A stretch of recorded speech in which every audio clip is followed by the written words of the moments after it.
bàbá mi, mo ní ìyìn ló ń fẹ́ ọ, kábíyá ò màmá sí, ọpẹ́ ló ń jẹ rẹ lójoojúmọ́. Bàbá mi tó dá mi sí dòní o, ọpẹ́ ló ń jẹ rẹ, bó o ti ń kẹ́ mi, bó o ti ń gẹ̀ mí, bó o ti ń ṣe mí gẹ̀gẹ̀gẹ̀ lójoojúmọ́. Ọpẹ́ ni mo mú wá, ìyìn ni mo mú wá, mọ́ ṣàìgbà lọ́wọ́ mi. Ò ní jẹyán, ò ní gbòbì, ò ní jẹ̀rẹsì, Ọlọ́run tó lọ kọrin kése, mo ní ìyìn ló ń fẹ́ o. Ayérayé, ọjí kan lù kan pa, ọ̀pá kan wò kan yè, bàbá mi fàkíà, ìyìn ló ń fẹ́ o. Ọpẹ́ ló ń jẹ bàbá mi, mo ti ṣetán láti mọ́ fún ọ lójoojúmọ́. Ìyìn rẹ ṣáà mọ́ gbà á lọ́wọ́ mi. Ayérayé, ìyìn ló ń fẹ́. Ọpẹ́ báyìí ló ń jẹ bàbá tèmi. Bó ti ń kẹ́ mi, tó ń gẹ̀ mí, tó ń ṣe mí pẹ̀lẹ́ lójoojúmọ́, ò jẹ́ ń fẹsẹ̀ kọ, ò jẹ́ ń jìn sọ́fìn ayé. Kí ni mi ní yìn ẹ́ fún, kí ni mi ní gbé ọ̀gá fún? Gbogbo àìsàn tí àwọn kan ṣe tí wọ́n sì ti di ẹni lẹ́ńlẹ̀, èmi ṣe mo sì rọra ré kọjá kété pé kí ni wà fún ọ? Bí ò ṣe yìn, bí ò ṣe ọpẹ́, wọ́n ṣàìgbà lọ́wọ́ mi. Elédùmarè mọ́ dá gbogbo ìyìn mi, mọ́ dá sí mi láyà, mọ́ dá sí mi nínú agbada. Gbogbo yín tẹ́ ti darapọ̀ mọ́ mi lóore ní ẹ jẹ́ jọ máa gbé Elédùmarè ga, kájọ máa yìn lógo, nítorí pé ìyìn yìí náà nìkan náà ló béèrè lọ́wọ́ wa. Kò béèrè ẹ̀bà, kò béèrè àmàlà, kò béèrè iyán. Bó o kó pánstálì fún ọkàn ó fi ṣe ra rẹ̀ lóore náà ni. Ṣùgbọ́n ká ṣàmọ̀ yìí, ká mọ̀ gbé ga, ká máa ṣe bàbá mi ní pẹ̀lẹ́pẹ̀lẹ́. Ẹ jẹ́ mọ́ fi yín náà kí wọ́n fi kí yín káàbọ̀ sórí ètò Ijiroro Owuro lọ́jọ́ tèmi lórí Kaftan television Yorùbá tiyín. Orúkọ tèmi Ola Onabajo, ayọ̀lúwa ṣeun ńlá fún mi, aláṣàkẹ́ tiyín gangan tí ò kọ́ mọ̀ọ̀nà. Ẹ sì mọ̀ pé tí n bá ti dé báyìí, èmi àti àwọn àlejò mi náà lájọ máa ń dé. Ṣé bí àlejò mi tájọ sọ̀rọ̀ lénìí, wọ́n ti wà ń kalẹ̀, wọ́n ti wà ní digbí. Tó bá tó àsìkò, ẹ mọ̀ rí ojú tiwọn. Ṣùgbọ́n ní báyìí ọ̀rọ̀ kékeré tí mo mú wá fún wa lóòrè ní, ó ní mo pe àkórí ẹ̀ ní mọ́ya mọ̀dàrú, tàbí kí n pé mọ́ jẹ́ mọ̀dàrú. Gbogbo bí wọ́n bá ti fẹ́ sọ lọ́dọ̀ tiẹ̀. Ọ̀pọ̀lọpọ̀ àwọn èèyàn ló wà tó jẹ́ pé kẹ́ẹ̀rí wọn níbi tí gbogbo rẹ̀ ti ń lọ ní mẹ̀lọmẹ̀lọ báyìí, ẹ̀ ní rí wọn ń bẹ̀. Níbi tí wọ́n ti mọ̀ dárúgúdù lẹ̀, ibẹ̀ lẹ́ ti bá wọn. Gbogbo ibi tó bá ti ń tò báyìí, tí wọ́n bá ti débẹ̀ báyìí, kán sì bẹ̀rẹ̀ sí ní dárúgúdù lẹ̀ ni. Mọ́ya dárúgúdù lẹ̀, mọ́ya mọ̀dàrú, mọ́ jẹ́ mọ̀dàrú. Ọ̀pọ̀lọpọ̀ èèyàn ní tẹ̀ ń béèrè pé báwo ni ó ṣe mọ mọ̀dàrú? Ẹni burú mọ́, ẹni máa wí fún ní wá. Ọ̀rẹ́ àtọ̀rẹ́ tí wọ́n jọ ń rìn, tọ́rọ̀ wọn yéra wọn. Ọkọ àtìyàwó tí wọ́n jọ ń ṣe ní mẹ̀lọmẹ̀lọ, táwọn ènìyàn ń fi ìfẹ́ wọn tọrọ. Nígbà ó dáàrin wọn ń kọ́, kí ló ṣe? Ṣókò pẹ̀ntù ká nìwọ́ sọ síbẹ̀ ló máa pé kíni táwọn nìkan ni wọ́n tiẹ̀ ti fẹ́ràn ara wọn jù, kíní kan ló bá rí ọkọ mú lẹ́gbẹ̀ẹ́ kan. Wá wò ìyàwó rẹ̀, àwọn ní jíìpù ni wọ́n ń gbé nísìn. Ìwọ náà ló tún lọ bá ìyàwó ló pé wò ọkọ rẹ̀ ti ń tẹ̀lé lẹ́sẹ̀ sóṣooṣo káàkiri. Ọ̀rẹ́ àtọ̀rẹ́ ń kọ́ tí wọ́n jọ fẹ́ràn ara wọn dénúdénú. Ṣé kì í ṣèwọ ló máa débẹ̀ tó máa tú wọn ká? Mọ́ya mọ̀dàrú, mọ́ya dárúgúdù lẹ̀. Ìwà tí ò dáa ni, Elédùmarè pàápàá ò fẹ́. Ó lè ti máa ṣe nísìnyí kó máa jẹ lọ, kó máa mú jẹ. Bó bá tú àárín eléyìí ká, ìwọ lọ di kòríkòsùn wọn ń bẹ̀. bó bá tú àwọn eléyìí ká òórè di kòríkòsùn wọn bẹ̀ gbogbo ohun tójú rẹ ò tó ń gbò bá sọ tán wọn ò kí ọ̀hún pé olófòófó gbẹgbà ibi ọpẹ́ ló mọ àánú rẹ ò sì ṣe mí nítorí àtúbọ̀tán ń kọ́ wọ́n ní tí àlọ́ bá lọ àlọ́ ń padà bọ̀ àbọ̀ á bọ̀ ẹ má bínú máa ronú àtúbọ̀tán máa ronú ọjọ́ iwájú ẹ dákun ní gbogbo ibi tí ẹ bá ti ń gbọ́ mi lóòrè ní ẹ má jẹ́ ká máa jẹ́ mọ̀dàrú ẹ má jẹ́ ká máa jẹ́ àdárúgúdù lẹ̀ ní àwùjọ káwùjọ tá a bá ti bára wa orí ètò ìjíròrò òwúrọ̀ lẹ́ṣẹ̀ wa lórí Kaftan television Yorùbá tiyín nígbà tí àlejò mi náà lájọ padà dé ẹ jẹ́ ń dé òkè lọ́hùn à ń padà bọ̀.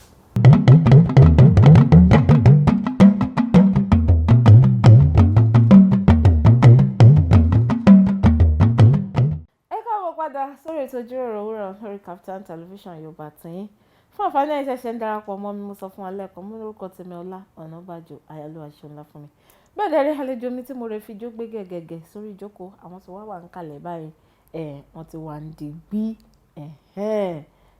mọ̀ jẹ́ ń bẹ̀ ẹ jẹ́ ń ṣe ojú wọn hàn yín fúnra ara mi náà ni àǹtí mi ẹ káàbọ̀ sórí ètò ẹ ṣeun ṣe dáadáa lẹ́dẹ́ Olúwa ṣeun. Olúwa ṣe ẹ bá ń kí àwọn ará ilé ẹ bá ń kí àwọn ará ilé kí wọn. ẹ̀yin ará ilé mo kí yín o ẹ kú kalẹ̀. wọn kú kalẹ̀ náà ni.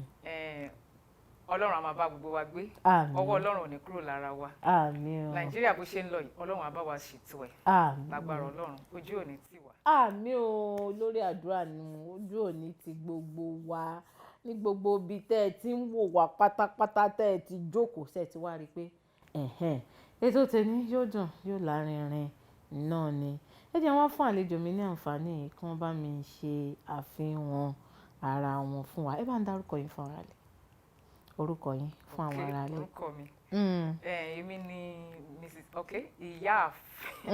ìyáàfin Olubunmi Ifedolapo Elvis Christ. Elvis Christ. èmi ni aya evangelist Elvis Christ. Elvis Christ Olubunmi Ifedolapo wọ́n wá rí ìfẹ́ Elvis Christ àwọn bá mi wọ́n ṣe Yorùbá o. Wọn kì í ṣe Yorùbá àwọn wá láti Delta State Ughelli Delta State from Ughelli láti Ughelli North àdúgbò wọn gangan ní Afesere. ẹ̀yin gan ti gbọ́ Yíbò báyìí ẹ ti gbọ́. Yíbò kan ni wọn Urhobo ẹ ti gbédè ṣẹ́gbédè. bẹ́ẹ̀ ni mo gbọ́ mo dẹ̀ ń sọ. ẹ dẹ̀ tún mọ̀ sọ ẹ kí àwọn èèyàn lédè rògbò ká tiẹ̀ gbọ́. màvọ́. àwọn ará rògbò tán wà nílẹ̀ wọ́n ti gbọ́ báwọn. ìyàwó irúfẹ́ àwọn iṣẹ́ wo lẹ máa ń ṣe. èmi máa ń kọrin ni mo ń kọrin mo tún yàtọ̀ sí pé mo ń kọ orin mo ń ṣiṣẹ́ ìyìn rere nípasẹ̀ orin kíkọ mo tún ń ṣiṣẹ́ ìyìn rere nípasẹ̀ ká máa wàásù fún àwọn èèyàn pàápàá láàrin ọjà ládùúgbò ká lọ sí abúlé ká lọ ṣe ìwàásù evangelism àti èmi pẹ̀lú ọkọ àtàwọn ọmọ àtàwọn tó bá tún fẹ́ darapọ̀ mọ́ wa àjọ máa ń lọ káàkiri láti lọ ṣe ìwàásù fáwọn èèyàn. tí kákú wá pè ní missionaries ń jírìn rere nípasẹ̀ kẹ́ máa lọ láti ìletò dé ìletò lẹ́yìn àwọn iṣẹ́ yìí àwọn yín sí gbajúgbajà olórin ẹ̀mí àṣẹ̀túmọ̀ yẹn a máa ń pè yín lórúkọ kan nídìí iṣẹ́ orin tẹ́ ràn wá létí fún àǹfààní àwọn tí wọ́n tí ì mọ orúkọ ọ̀hún tẹ́lẹ̀. orúkọ yẹn orúkọ tó máa ń pè mí ó tó bíi mẹ́ta ṣùgbọ́n ẹyọ kan tí ó wà lórí album mi òun ni Nightingale. Nightingale yẹn jẹ́ ẹyẹ tó ní ohùn gbòòrò ṣebí gbòòrò náà máa pè olóhùn gbòòrò ní ohùn ẹ̀ já Nightingale. So mo wò pé orúkọ wo ló lè ṣàpèjúwe irú ohùn tí Ọlọ́run fi fún mi àwa lo Nightingale. àwọn kan láti kékeré tí mo ti ń kọrin àwọn kan tí máa ń pè mí ní Bùnmi Solo. Bùnmi Solo yẹn mo ti ń jẹ́ Bùnmi Solo láti kékeré bí ọmọ ọdún méje tí mo ti máa ń kọ solo ní chọ́ọ̀chì wa ń gbà yẹn chọ́ọ̀chì náà ni mo ṣì wà títí dè ní lágbára Ọlọ́run. àwọn kan tí máa ń pè mí ní sparrow. Mi ò gbẹ̀yìn orí o. Mo mọ Bùnmi sister, Solo, mo mọ Nightingale. Wọ́n máa ń pè mí the sparrow sister, orin kan wà pé his eye is on the sparrow, so èmi àti àbúrò mi a máa fi ń ṣe duet ńgbà yẹn tá a máa ń kọ orin yẹn, so wọ́n bẹ̀rẹ̀ sí ń pè mí ní the sparrow sister. Nightingale lèmi ó pè yín ní orí ètò lẹ́ni tá a fi kú ò pé àǹtí mi Nightingale bí n bá béèrè ọ̀rọ̀ lọ́wọ́ yín àǹtí mi Nightingale tẹ́ẹ̀ tí wà nídìí iṣẹ́ orin ẹ̀mí ó ti tó bí ọdún mélòó. Gẹ́gẹ́ bí mo ṣe sọ síwájú lẹ́ẹ̀kan nígbà tí mo sọ̀rọ̀ mo ní orúkọ tán ti ń pè mí ní Bùnmi Solo mo ti ń jẹ́ nígbà tí mo ti ń kọrin bíi ọmọ ọdún méje. A máa sọ 1975. Kábíyèsí Ọlọ́run. Nísìnyí báyìí sìn mo ti pé àádọ́ta ó ti lé. 3. Ẹ sì dàbí ọmọ 40 ọdún. Àdúpẹ́ lọ́wọ́ Ọlọ́run 3. Tí n bá wá ṣàpọ̀ tẹ́ ti bẹ̀rẹ̀ sí ní kọrin báyìí á ti tó bí 40 ọdún nídìí iṣẹ́ àkọrin. Ṣùgbọ́n tẹ́ ti wá mú lọ́kùnkúndùn tẹ́ ti mú gẹ́gẹ́ bí iṣẹ́. Màá sọ bóyá kí n sọ pé bóyá tí mo ti kọ́kọ́ ṣe álbọ̀mù kìíní jáde á ti tó bí á ti máa lọ bí 25 years. Ọdún 15 léni tẹ́ ṣe álbọ̀mù àkọ́kọ́. Àbí kí la ṣe fẹ́ ṣírò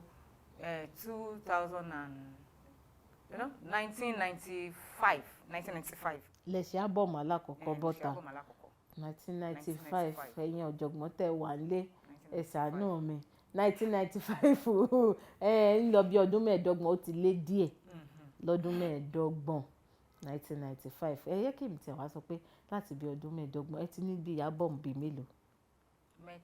Bíi mẹ́ta mo sì ń padà bọ̀ nídìí ẹ̀ kí lè ṣe bára yín nídìí iṣẹ́ orin a ti mọ̀ pé àti bí ọdún méjì náà ti ń pè yín ní Bùnmi Solo bẹ́ẹ̀ bá kọ solo ní ṣọ́ọ̀ṣì ṣùgbọ́n ọ̀pọ̀lọpọ̀ àwọn èèyàn náà ni wọ́n ti ń ṣerú solo wọn nígbà tán kéré ṣùgbọ́n tán bá ti dàgbà ẹni pé mi kọ́ mọ̀ kí lẹ̀ ń ṣe wá mú iṣẹ́ orin lọ́kùnkúndùn tẹ́ fà ń pa ọ̀nà mi ní kinní. Mo fẹ́ràn orin kíkọ. Orin jẹ́ nǹkan tó máa ń mú ní dídùn bá mi. Ó máa ń múnú mi dùn tí ìṣòro kankan bá wà fún mi tí mo bá ṣàti ń gbọ́ orin. Bó tẹ̀ jẹ́ pé ìṣòro yẹn sì lè wà ń bẹ̀ ṣùgbọ́n níwọ̀n tí mo bá ti ń gbọ́ orin ẹ̀mí orin tó máa lè gbé ọkàn mi ró mi kì í ronú jìnnà lórí wàhálà yẹn mi ì ronú jìnnà sí mo kàn dédé rí pé ìṣòro yẹn kúrò ń bẹ̀. Ìṣòro ti lọ. Àpẹẹrẹ nígbà tí mo wọlé ọkọ ọdún 5 mi lóyún. Ṣùgbọ́n nǹkan tí ò jẹ́ kí n rí lè mọ́ lára tí ò jẹ́ kí n fi bẹ́ẹ̀ mọ́ lára pé mo fẹ́ bí tí ò jẹ́ kí n ronú kí n dààmú ara mi lórí ẹ̀ ni wípé bá jáde lọkọrin bí lọkọrin lọ́hùn so kò sí àyè fún mi láti jókòó pé mo ronú àyè yẹn ò sí fún mi so orin kíkọ yẹn mo mú lókùnkúndùn ó máa ń mórí mi yá. Máa múnú yín dùn. Ẹ má bínú mi fi bẹ́ẹ̀ mọ Yorùbá sọ púpọ̀. Ẹ máa sọ bẹ́ẹ̀ bá tẹ̀ ṣe lè sọ ẹ tí ẹ ń gbìyànjú tí gbọ́ kẹ́sẹ̀ ìbò kan láti gbà. Music inspires me. It inspires me. Gingers my spirit. Olúwa ṣeun. Ìdí tẹ̀yìn fi wá kúkú tẹ̀bà àti mísíkì nìyẹn torí ọ̀pọ̀lọpọ̀ àwọn olórin ẹ̀mí bíi tí bàbá bèèrè lọ́wọ́ Bùnmi Solo kí ló rí o tó fi jókòó sí ìdíṣẹ́ orin mi ò gbà mo kàn sùn ní o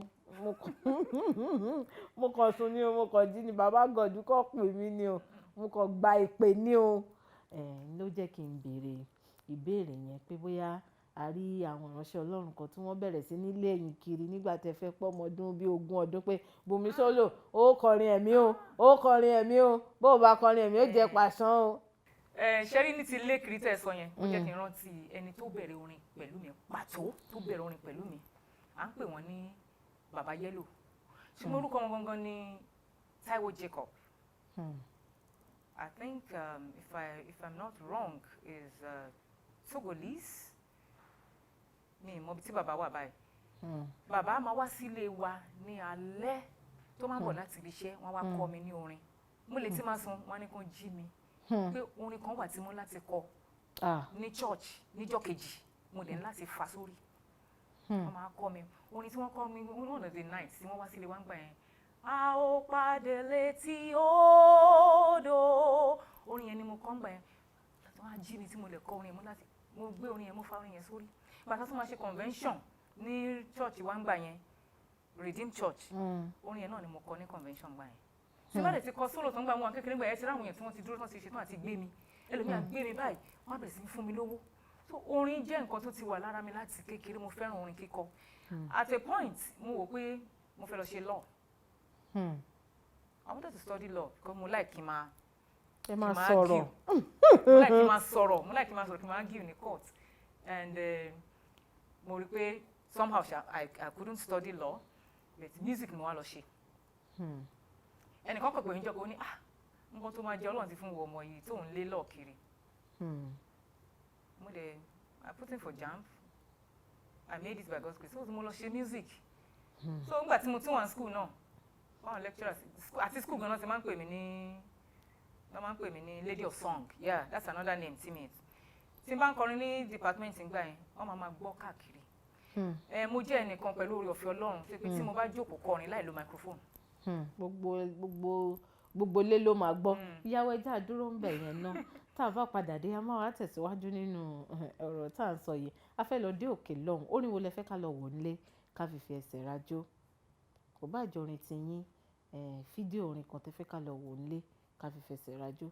tí Aláàfin bá wà nílé. Aláàfin ó dáa ìyá wa ní kárí owó Aláàfin láti ọwọ́ Bùnmi Nightingale ó wà lórí YouTube a máa rí ń bẹ àbí ó dáa wọ́n ní ká lọ wọ Aláàfin ká fìfì ẹsẹ̀ rajó award winning ni o award winning ni orin o award winning ni tá a bá máa fi padà dé èmi àti àwọn àtẹ̀síwájú náà ọ̀rọ̀ tá à ń sọ ẹ̀yìn alẹ́ ẹ̀kú kalẹ̀ ẹ̀ má ti lọ síbi kankan à padà bọ̀.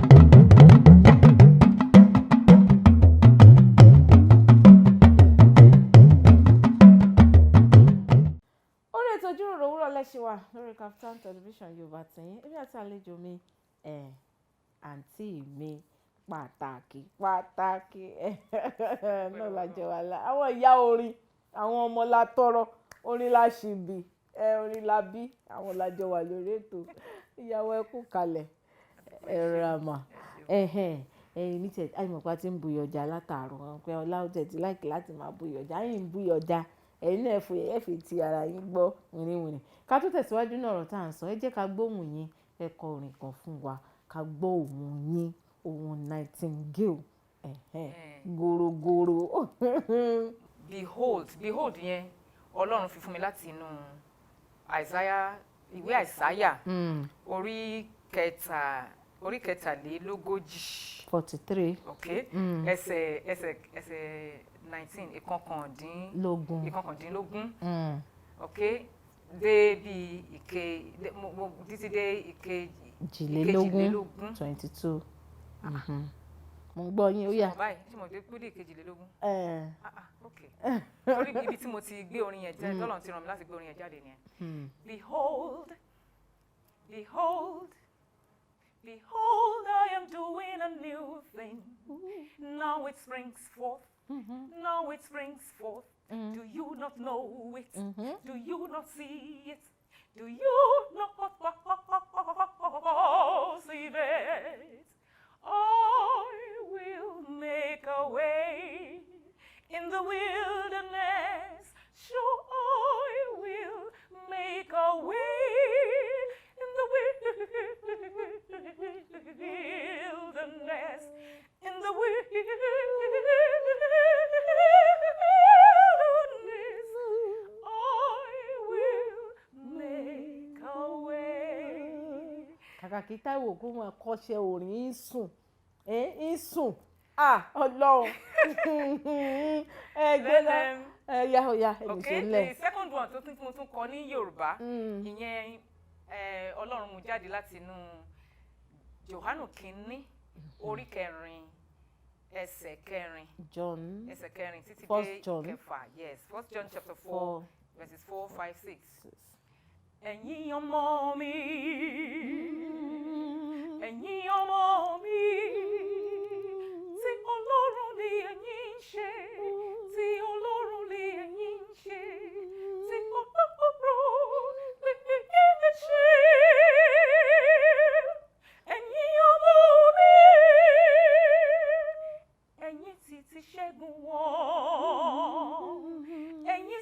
ṣẹ́gun wọn, ẹ ti ṣẹ́gun wọn, ẹ̀yin ṣẹ́gun wọn, ẹ ti ṣẹ́gun wọn, ẹ̀yin ọmọ mi, ti ayé ni wọ́n, ti ayé ni wọ́n, torí wọ́n ni wọ́n ń sọ̀rọ̀, wọ́n ń hùwà bí ẹni ayé, ẹ má fara wé wọn. Ìyàwó ẹ ṣeun gan ni. Èmi náà sì ń gbìyànjú láti ṣe omi. ọlá lọ́gbà lẹ́sìn ni o. Ẹ kú iṣẹ́, Ọlọ́run àtúbọ̀ máa ràn yín lọ́wọ́. Láṣẹ Ọlọ́run ọba mi ọba òkè.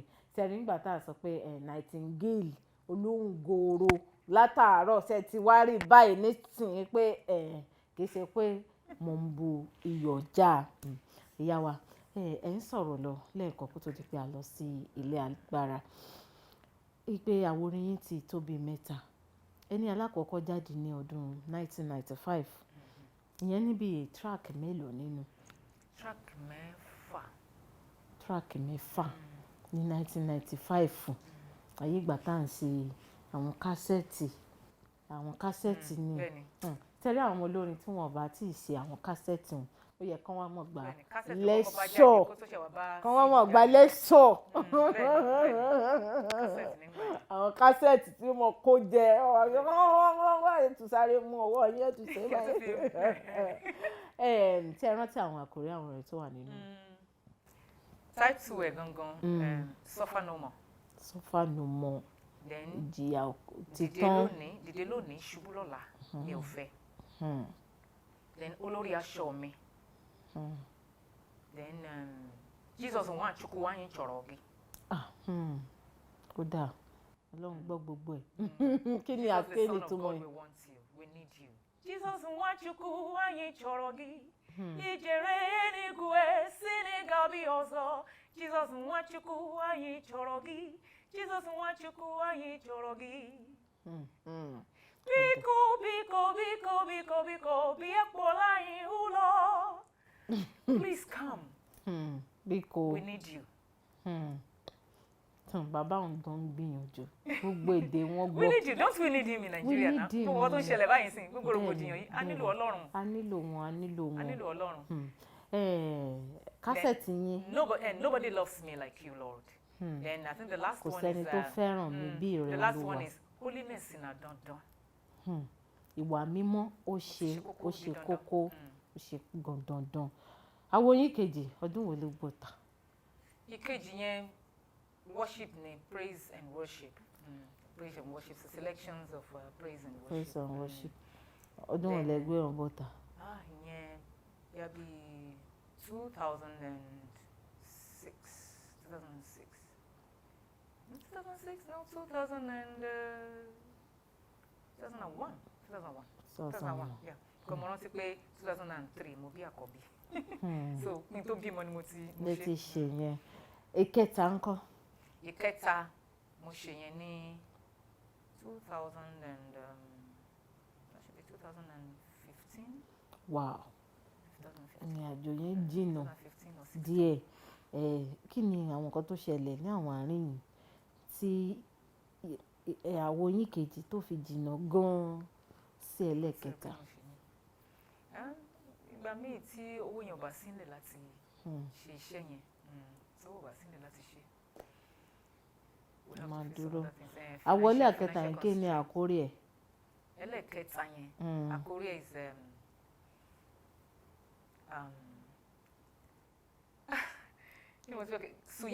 Suya. Suya is an acronym. S for secured, U for under, Y for your, and A for anointing. Secured under your anointing. Tí màá sọ ní Yorùbá, màá sọ ní ààbò ní abẹ́ òróró Ọlọ́run. Mo wà ààbò ń bẹ fún mi ní abẹ́ òróró Ọlọ́run. Abẹ́ òróró Ọlọ́run. Secured under the anointing of God. Kí ni inspiration ló wà behind orúkọ yẹn? Inspiration yẹn ni nǹkan tó wà nídìí ẹ̀ ni pé tí mo fi fún ní acronym yẹn. I love acronyms. Suya. Mo like acronyms. Ọdún gbà táwọn kan gbọ́ àwọn kan pè ní ṣé suya làwọn fẹ́ jẹ ní mo ní ìtẹ̀wá fẹ́ jẹ náà ní ṣùgbọ́n ẹ ṣáà make sure pé ẹ gbọ́ orin yẹn bẹ́ẹ̀ bá ṣe ń jẹ suya báyìí ẹ máa gbọ́ orin yẹn. Suya is an acronym. Àfi ààbò Ọlọ́run nìkan ló dájú fún wa. Kò sí ààbò kan tó wà níbi kan lẹ́yìn ààbò Ọlọ́run. Ààbò Ọlọ́run ló dájú. Ìyá ò lè pa ẹ́ mọ́, bàbá ò lè pa ẹ́ mọ́, ẹbí kan ò lè pa ẹ́ mọ́, àfi ààbò Ọlọ́run. Kò sí amount of security bodyguard tó fi surround ẹ tó ju ti ààbò Ọlọ́run. Ìdí tẹ́ fi mú orúkọ yẹn nìyẹn. Track mélòó ni Suya ní? Suya, I think it's about 5 tracks. 5 tracks. I have Aláàfin. Aláàfin. Aláàfin is an award-winning track. Award-winning. Aláàfin, Suya. Ẹ ti gbàgbé. Àti mo gbọ́ ẹ̀ lórí ló ń ṣe báyìí sí. Aláàfin, Suya. Mo sì ń wáyé tá a sì máa gbọ́nú ẹ̀ sí ká tó kúrò lórí ètò lẹ́ni ni ó yá. Ẹ rántí. Singles can mingle. Singles can mingle. Ó sì ní orin yín kan tí mo nífẹ̀ẹ́ sí. Ṣùgbọ́n mo mọ̀ bóyá ẹ ti gbé orin ògbó ọ̀tà. Ó kọjá bẹ́ẹ̀. Ó kọjá bẹ́ẹ̀ ò tí sí kò sí nínú Suya bẹ́ẹ̀ time kan náà ni mo record wọn. Ó kọjá bẹ́ẹ̀. Àti bẹ́ẹ̀ bẹ́ẹ̀ lọ. Àti bẹ́ẹ̀ bẹ́ẹ̀ lọ. Ẹ jẹ́ àmú àti bẹ́ẹ̀ bẹ́ẹ̀ lọ. Èwo ni kí n ní kẹ́ ẹ mọ̀ ronú sí. Ẹ sì mọ̀ ronú sí kan tẹ̀sí máa kọ fún wa lórí ètò ká tó dágbére lénìí nínú àwọn orin yìí. Ṣùgbọ́n a tún fẹ́ lọ dé òkè lọ́hùn ìyá wa lẹ́ẹ̀kan sí. Mo fẹ́ kẹ́ ẹ sinmi díẹ̀ láti gbà tẹ̀ ti dé báyìí nínú mo ń lọ yín ní fún tí mo ń lọ yín fún tí mo ń lọ yín fún. Orin wo lẹ tún fẹ́ ká lọ wò lé ká fi ẹsẹ̀ rajó. Eléyìí kì í ṣe tún ní ẹsẹ̀ ìrajó. Tá fi yín lọ ni. Classical song ni. That's Behold is on YouTube. Behold. Ká lọ wo Behold. Behold is on YouTube. Ó dà. Yàrá ní ká lọ wo Behold láti ọwọ́ Bùnmi Nightingale. Àbí? Ká fi ẹsẹ̀ rajó. Behold. Tá a bá padà dé a máa tẹ̀síwájú yá wá sì máa bá a sọ̀rọ̀ tó pọ̀ gbogbo àwọn adójúkọ tí wọ́n ti bá pàdé nídìí iṣẹ́ orin ẹ mọ́ gbàgbé wọ́n sì tún máa sọ ní tó gbé wọn dé ìdí iṣẹ́ ẹ̀mí ti evangelism missionary wọ́n máa bá wa sọ díẹ̀ nípa ẹ̀ ẹ kú kalẹ̀ ẹ má ti lọ síbi kankan à ń padà bọ̀.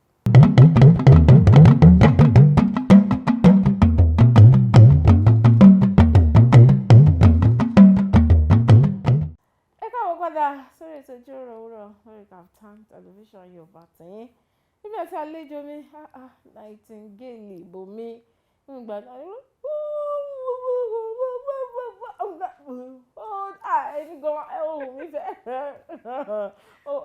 mi fẹ́ já lọ ni ìyá wa ẹ ti sọ pé more anointing more grace ohùn yín yẹn kò ní sá lọ.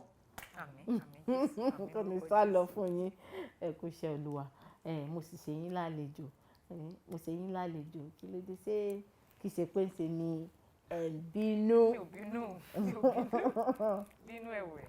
Ẹ má bínú jàre àwa a mọ̀ ń ṣe àwọn àlejò wa ní àlejò lórí ètò Ijiroro Owuro nílé àlejò ní yàrá àlejò a ṣe àwọn àlejò wa ní àlejò.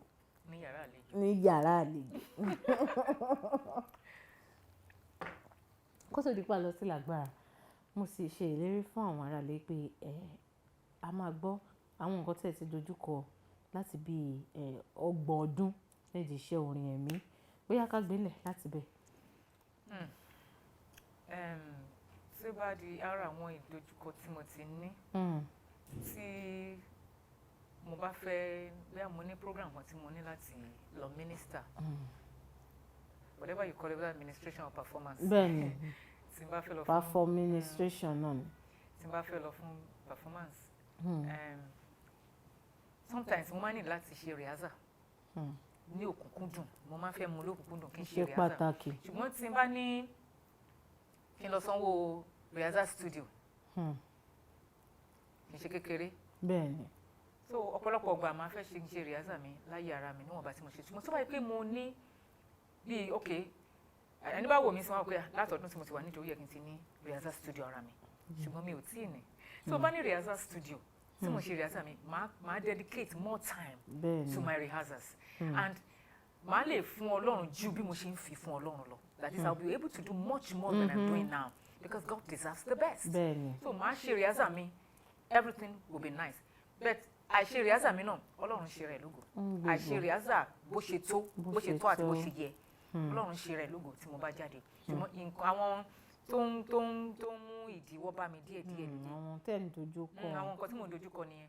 Màá ní ìdàtí lọ sanwó rehearsal studio or ìgbà míì tó fẹ́ instrumentalist kan wá rehearse pẹ̀lú ẹ owó ló máa san. Owó ni o. Kì í ṣe owó kékeré especially to get a keyboardist owó ni. Bẹ́ẹ̀ni. So mi kí n máa fẹ́ ìgbà míì máa kàn ní ìdàtí máa lọ sí ibi tí mo ti fẹ́ lọ ṣe iṣẹ́ ìránṣẹ́ tí mo fẹ́ lọ kọrin máa kàn kọ́ bẹ̀ láì ṣe pé mo ṣe rehearsal. Kò dẹ̀ yẹ kó rí bẹ́ẹ̀. Kò yẹ kó rí bẹ́ẹ̀. Bẹ́ẹ̀ni. Ṣé ó yẹ kí n Ọlọ́run ṣe rẹ̀ lógo. Ó ń ṣe rẹ̀ lógo. Ó ṣe kókó kéèyàn ṣe rehearsal. Then another thing tí mo tún máa rí ni pé churches sometimes won't encourage. There's no encouragement. You're not getting enough encouragement. You want to go out on ministrations. So by the church, personally, I don't believe in going to lobby for ministration. Kò tiẹ̀ dáa. Ṣùgbọ́n church tó wà gangba mi, ó máa ń tẹ́ wọn lọ́rùn láti lọ gbéyàn wá láti ta, láti wá kọrin. Nítorí pé wọ́n wò pé ẹni ó ti ní orúkọ, ní gbòòrò ó ti lórúkọ. Tàbá gbé wá sí church wa táwọn èèyàn bá gbọ́ pé lágbájá ń bọ̀ wá kọrin wọ́n máa wá sí church kò yẹ kó rí bẹ́ẹ̀. Wọ́n á tún sanwó iyebíye fún wọn. Kò sí ohun tó burú nù kẹ́ gbéyàn wá láti ta ṣùgbọ́n àwọn tó wà nílé tí Ọlọ́run fún ní ẹ̀bùn yìí kì í ṣe pé wọn ò ní ẹ̀bùn Ọlọ́run ń lò wọ́n láti mú kí ìjọ kó gbòòrò náà. Bẹ́ẹ̀ni. Ọlọ́run lò wọ́n láti mú kí ìjọ kó gbòòrò ṣùgbọ́n ẹ lọ gbé àwọn èèyàn wá láti ta láti wá kọrin àwọn tẹ́ ẹ ní nílé ẹ mú wọn lò. Then àwọn kan tún believe pé wọn gbé àwọn kan wà àwọn tó wà tí wọ́n ní lọ́dọ̀ wọn ni wọ́n máa ń lò ìyẹn náà dá wọn ò lè gbé yàn wá tó bá ti jẹ́ ọmọ chọ́ọ̀chì wọn ò lè gbé ẹ wá láti wá kọrin ìdí tí wọ́n fi ń ṣe bẹ́ẹ̀ mi ò mọ̀ kò yé wa kò yé mi ṣùgbọ́n ó yé Ọlọ́run nǹkan tí ó dé irú Ọlọ́run fún mi níṣẹ́ kan tí mo ń ṣe lọ́wọ́ sí à ń pè ní 365 days of hymn challenge hymn ni mo tún fẹ́ràn hymn gidi gan torí ẹ̀mí Ọlọ́run wà nínú hymn seriously. Àwọn èèyàn kì í kọ hymn mọ́ wọ́n ti pa hymn tì gbogbo orin tàdé ń kọ́ sí hymn ní foundation gbogbo ẹ̀ pẹ̀lú ti jáde so tí n bá ti hymn yẹn láti January 1st mo wà nínú bathroom mo ń wẹ̀ ni and I heard the Lord told me take the name of Jesus with you take the name of Jesus Christ with you òun hymn kan dẹ̀ wà bẹ́ẹ̀. Take the name of Jesus with you, child of sorrow and of woe. It will comfort and joy gives you. Take it wherever you go, precious name. Oh, how sweet. That song. I was like telling God, that's a hymn. And the Lord kept telling me, go and post it. And it was night. Monique, where we are looking lost on it. Mobasari, she Facebook. Mo put title Orin yẹn síbẹ̀ mo kàn fi picture mi kàn síbẹ̀ mo dẹ̀ post it by the following day mo wá ṣe 2 hymns so believe that God just wanted me to do it for that month a hymn a day God started letting me know that it is a hymn a day so I've been doing a hymn every day mo ti ṣe online ministration láàárọ̀ yẹn sìn mo ti ṣe hymn kan láti kọ bíi 6 a.m. mo ti ṣe hymn so every day I must post one hymn. So àti when mo ti ń ṣe láti January kò sì tí ì tán today I did day 251. Wow. It's day 251 today so every day. Kò sì tán.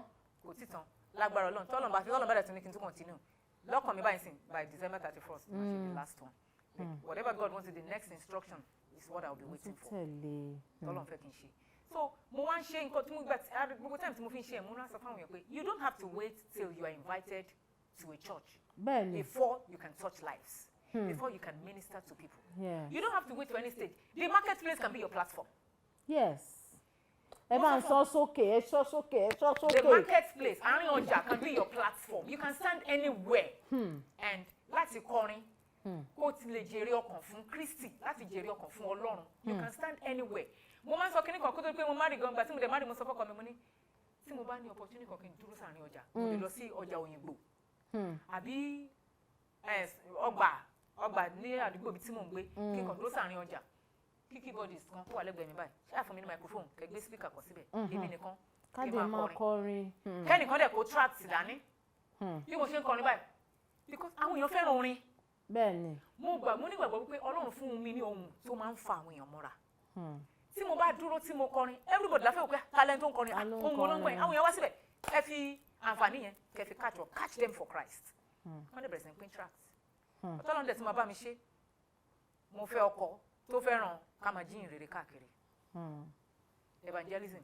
So ọkọ mi túnbọ̀ wá train mi, that is evangelist Elvis Christ. Ó train mi. Ọwọ́ wọn mo ti gba training ká máa ṣe evangelism káàkiri.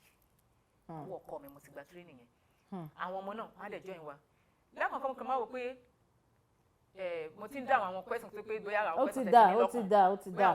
Bẹ́ẹ̀ni gbogbo àwọn tí mo ní lọ́kàn. Lébi pé kí àwọn ọmọ tá bá ti bẹ̀rẹ̀ sí ní pín tàdé máa ń láti sọ fún pé kọ́ máa lọ jìnnà síbi tí èmi àti bàbá wọn dúró sí. Torí Nàìjíríà ó ti dá ká má sọ ìdàkejì. Ká má sọ míì. Mi ò lè wọ́ ọmọ kiri ká má fi ọmọ àdúrà ká má fọmọ ṣiṣẹ́ ìránṣẹ́. Bẹ́ẹ̀ni Ọlọ́run jẹ́ ká pàdánù ẹ̀hẹ́n. Wọ́n láti kọ́ dósì tòsí. Àwọn ọmọ máa bọ́ sí àárín ọjà wọ́n á bẹ̀rẹ̀ sí ní pín tracts. Wọ́n á máa fún àwọn èèyàn ní tracts. Màá kọrin tí bá ti kọrin tán bàbá wọn wàásù tí bàbá wọn bá wàásù màá interpret sí Yorùbá bó ṣe jẹ́ pé mi fi bẹ́ẹ̀ mọ Yorùbá sí.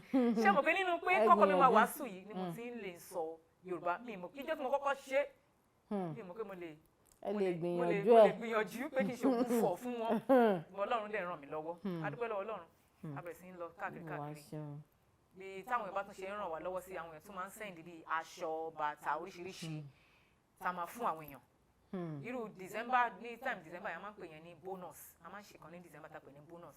Pé gẹ́gẹ́ bọ́kọ̀ ọkọ mi ṣe ṣàlàyé pé inú àwọn companies ńláńlá yẹn tó bá ti di December period wọ́n máa ń fún àwọn èèyàn ní bonus. Bonus ti Ọlọ́run náà máa ń fún àwọn èèyàn ó máa ń fún àwọn títí ẹ̀ ní bonus. Bẹ́ẹ̀ni. So time yẹn a máa bọ́ sí títì. À ṣe wàásù à gbé speaker síbẹ̀ à wàásù tábàdẹ̀ ti wàásù tán aṣọ bàtà bíbélì ó máa ń wà fún àwọn èèyàn pé kó ní kálukú máa mú ìtàn bá fẹ́. So a máa ń béèrè fún ìrànlọ́wọ́ àwọn èèyàn kán kó aṣọ wá kán kó bàtà tó bá láṣọ tí wọn ò lò mọ́ nílé tó sì dáa kán kó wá bàtà báàgì bíbélì ẹnìkan tó ẹ̀ wà ní Amẹ́ríkà tó máa ń send bíbélì tó máa ń kó wá so àwọn báìbù yẹn a máa ń fún àwọn èèyàn. Àti bẹ́ẹ̀ bẹ́ẹ̀ lọ. A dúpẹ́ lọ́wọ́ Ọlọ́run fún Dr. Emmanuel Ojo àwọn máa ń kó bibles àti a máa ń fi fún àwọn èèyàn àti bàtà àtàṣọ a máa ń fún àwọn èèyàn tá bá ti lọ sí villages láti lọ wá sí. Ẹ rí i pé ìyá wa ti dáhùn ìbéèrè tó pọ̀ nínú ẹyọ kan wọ́n ti sọ àwọn nǹkan tí wọ́n ń dojúkọ wọ́n sì tún sọ èyí tí mo béèrè ṣèkejì náà bí wọ́n ṣe bára wọn nídìí iṣẹ́ ìránṣẹ́ à ń jíyìn rere káàkiri wọ́n sì ti tún sọ ẹ sáré sọ kínkín ìṣẹ́jú kan àwọn àdojúkọ wo ló wà nínú àwọn iṣẹ́ ìránṣẹ́ pé kẹ́ máa jíyìn rere àwọn àdojúkọ wo lẹ ti bá pàdé. Ìdojúkọ tá a máa ń ní àwọn kan lè sọ fún wa pé ẹ kúrò níbí ẹ má ṣe ìwàásù kankan bí. á dàbí embarrassment. Irú láàrin ọjà ń sìn tó bá yẹ pé iwájú ṣọ́ọ̀bù ẹnìkan bí ẹnìyàn ò tí ì ṣí ṣọ́ọ̀bù ẹ̀ àsáré dúró síwájú ṣọ́ọ̀bù yẹn àná ó lè dé kó ní òun fẹ́ tajà òun fẹ́ ṣí ṣọ́ọ̀bù. Ìgbà míì fídíò lè máa lọ a lè máa rìkọ́ọ̀dù lọ́wọ́ bí a ta fẹ́ gbé sórí Facebook. Mo post kan gbà kan lórí Facebook máa yẹn títẹ̀ ń ṣàárín ọjà ibi fẹ́ǹsì ẹ̀ la dúró sí ní títì kan ló bá ní kọ́ kúrò ní géètì òun ò fẹ́ ó ní pásítọ̀ lòun náà kò fẹ́ Jésù ní ayé òun náà lọ sí church àná sọ fún wa pé òjíṣẹ́ Ọlọ́run lòun náà pé ká má wá disturb òun ká kúrò. Oríṣiríṣi òjíṣẹ́ Ọlọ́run ló wà. mo ní láti wò pé nígbà tí ẹ bá jẹ́ òjíṣẹ́ Ọlọ́run ọ̀rọ̀ Ọlọ́run náà là ń sọ mo dẹ̀ ń mínísítà orin lọ́wọ́ mò ń kọrin lọ́wọ́ pásítọ̀ láti máa bá sọ̀rọ̀ ìyẹn ọkọ mi wá sọ pé kàn jẹ́ pé ní pẹ́ ṣe tán a máa kúrò mi kì í dẹ́ ṣe pé bóyá à ń pariwo. nǹkan kan ṣẹlẹ̀ sí nígbà tí gọ́ọ̀mẹ̀ntì máa wá tí wọ́n fẹ́ wá ṣe títì yẹn nǹkan kan ṣẹlẹ̀ tó lè affect ilé máa yẹn. Kábíyèsí Ọlọ́run ilé tó lọ́run fẹ́ lò ṣùgbọ́n àwọn pé ẹ jẹ́ ká ṣe kò pẹ́ láàrin oṣù yẹn ní kí ni ẹ̀ ṣẹlẹ̀. Kábíyèsí Ọlọ́run lágbára gan. tó dẹ̀ pé building ẹ̀ nìkan ló wà affected. Kábíyèsí Olódùmarè ó dàbí ìtàn kékeré kan tá a gbọ́ ń gbà kan tẹ́nìkan sọ pé kán gbé bíbélì kúrò nínú mọ́tò fóun o kán lọ ju bíbélì sínú búùtù àbí Jésù yín ẹ lọ gbé sínú búùtù ẹ mọ́ gbé sínú mọ́tò bá ní àksidẹ̀ǹtì ẹ̀yin dẹ̀ wà nínú búùtù tán ní kán lọ gbé bíbélì sí bí mọ́tò ṣe láksidẹ̀ǹtì tí gbogbo nǹkan tó wà níwájú mọ́tò tó ń gan parẹ́ ẹ̀yin sì wà ń bẹ̀ kò fọ́ àti bíbélì ó túmọ̀ sí pé Jésù wà nù búùtù. Ó fi Jésù sínú búùtù ni. Jésù ò lè complain. Ó lóun wá jókòó sínú búùtù náà ni. Kábíyèsí Ọlọ́run. Ìyẹn tún túmọ̀ sí pé kí àwa èèyàn gan ká máa kíyèsára. Ká máa kíyèsára. Ìyá wa. Àwọn kan tún máa sọ fún wa pé tract lẹ́ ń pín pé owó la need. Owó la nílò. Wọ́n ní ẹ ṣáà ń gbowó nínú church. Kìdé sí pa ní church. Èmi àtọkọ mi à ní church yìí. Ẹ̀yin gan tẹ̀sí ń wà ṣùgbọ́n ṣé ìránṣẹ́ sọ̀rọ̀ fún wa ni pé ká máa bọ́ta. Ní church púpìtì tiwa pẹpẹ wa àárín ọjà ló wà. Àárín títì ló wà. Àti nínú abúlé.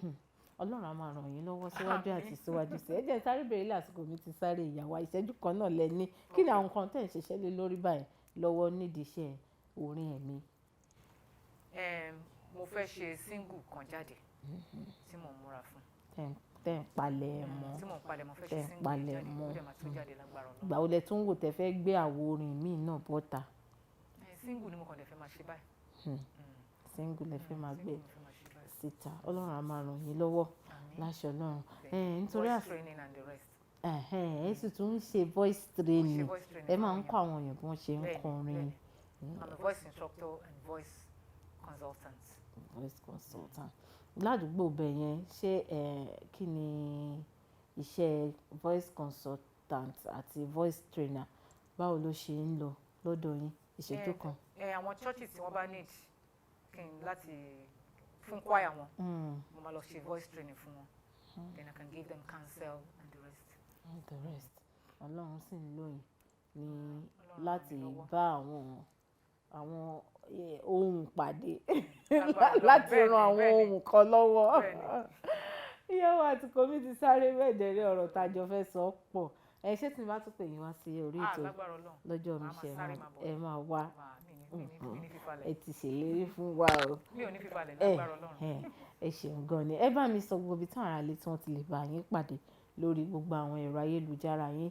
Bí àwọn kan sì fẹ́ pè yín, bí àwọn pásítọ̀ kan tẹ̀ ti wò yín lẹ́nu pé àwọn ò ní dún gorogoro yìí kẹ́yìn náà wá bá wọn ṣe ìjọsìn ní ọ̀dọ̀ tiwọn. Lórí ẹ̀yin ará ilé mo dúpẹ́ torí pé ẹ farabalẹ̀ gbọ́ mi lénìí. Ọlọ́run á túbọ̀ máa súre fún wa. Àmín. Lórí YouTube Olubunmi Elvis Christ. Olubunmi Elvis Christ. Lórí Facebook Olubunmi Elvis Christ. Lórí Instagram méjì ni. Lórí Instagram Nightingale Sings. Nightingale Sings. Nightingale yẹn number 9. Figure 9. Then TNGALE. Number 9 as figure 9. TN then GALE. Nightingale Sings. Then still on Instagram, Omoluabi ni mí. Omoluabi ni mí. Gbogbo ibi tẹ́ ti lè bá àlejò mi pàdé àwọn náà ni wọ́n ti ṣàlàyé fún yín ìyẹn tẹ́yìn náà bá ní ọ̀rọ̀ kan tàbí méjì tẹ́ bá fẹ́ bá wọn sùn ẹ ti àwọn àtẹ̀jíṣẹ́ yín ṣọwọ́ sí wọn. Ìyá wa ẹ máa ronú sí orin tẹ́ ẹ máa fi dágbére fún wa lórí ètò léni. Àwọn Yorùbá máa sọ̀rọ̀ kan wá ní òun nìkan jọràn pẹ́ lẹ́nu ṣùgbọ́n òfà fún kọ́ ìyẹn ò jẹ́. Ṣùgbọ́n dá mi lójú pé ẹ ti rí oríṣiríṣi gbámú nínú àwọn ọ̀rọ̀ tí ìyá wa ti sọ. Bẹ́ẹ̀ dẹ̀rẹ́ àti kọ́ ẹ̀kọ́ tó pọ̀. Gbogbo nǹkan tá a ti fẹ́ mọ̀ nípa wọn gbogbo ẹ̀ náà la sì tó mọ̀. Eléyìí tá àti wọ́n ti ṣèlérí fún wa pé àwọn tún padà wá ní kò pẹ́. Orúkọ tèmi ò tí ì padà Ola Onabajo ni mo ń jẹ́ Ayọ̀lọ́ Aṣọ́lá fún mi aláṣàkẹ́tì ń gangan tí ó kọ́ mọ̀. Tí wọ́n fẹ́ bẹ̀rẹ̀ mi náà pàdé mi lórí gbogbo social media ọ̀sán mi pátápátá @Onabajo Olawale Onabajo Olawale gbogbo ẹ̀ Facebook o Instagram o YouTube. Tó bá jẹ́ orí Kaftan television Yorùbá lẹ ti fẹ́ bá a sọ̀rọ̀ @Kaftan TV Yorùbá ẹ tẹ́ gbogbo àwọn àtẹ̀jíṣẹ́ yìí ṣọwọ́ sí wa gbogbo ẹ̀ pátápátá náà la máa rí. Kó tó wá di pé máa sọ pé eré àtayọ̀ láfi pàdé lóòrọ̀ ọ̀la ìyá wa wọ́n á fi orin kínkínní wọ́n á fi dágbére fún wa ìyá wa yá ẹgbẹ́ ńlẹ̀. Aláàfin mo dé, Aláàfin àwọn ènìyàn wọ́n fẹ̀sùn kàn mí wọ́n ní mo ṣẹ̀. Bẹ́ẹ̀ ni wọ́n rí mi lókèrè wọ́n fẹ́ rí yẹ́ mi sí. Iṣẹ́ wọn náà. Bí mo pẹ̀yìn dà wọ́n á máa ṣe yẹ̀yẹ́. Aláàfin ṣebí torí mi lẹ ṣe kú lórí igi àgbélébú. Ṣebí torí mi lẹ ṣe jìyà lórí igi àgbélébú. Ẹ rántí ó torí irú mi lẹ má ṣe wá sáyé. Aláàfin. Torí náà omi ló ń poró iná, ẹ̀jẹ̀ Jésù ń poró ibi. Omi ló ń poró iná, ẹ̀jẹ̀ Jésù ń poró ibi. Ẹ̀jẹ̀ Jésù ni mo bù mu, ẹ̀jẹ̀ Jésù ni mo bù wẹ̀. Ó dá mi lójú o, ẹ̀jẹ̀ yìí á wẹ̀ mí mọ́. Aláàfin. Ẹ ṣeun ìyá wa, ẹ ṣeun àdúpẹ́. Ẹ máa juwọ́ sára lékẹ́ ní eré àtayọ̀ láti fi pàdé lọ́jọ́ mi. Eré àti ayọ̀ la máa fi pàdé o. Bye bye.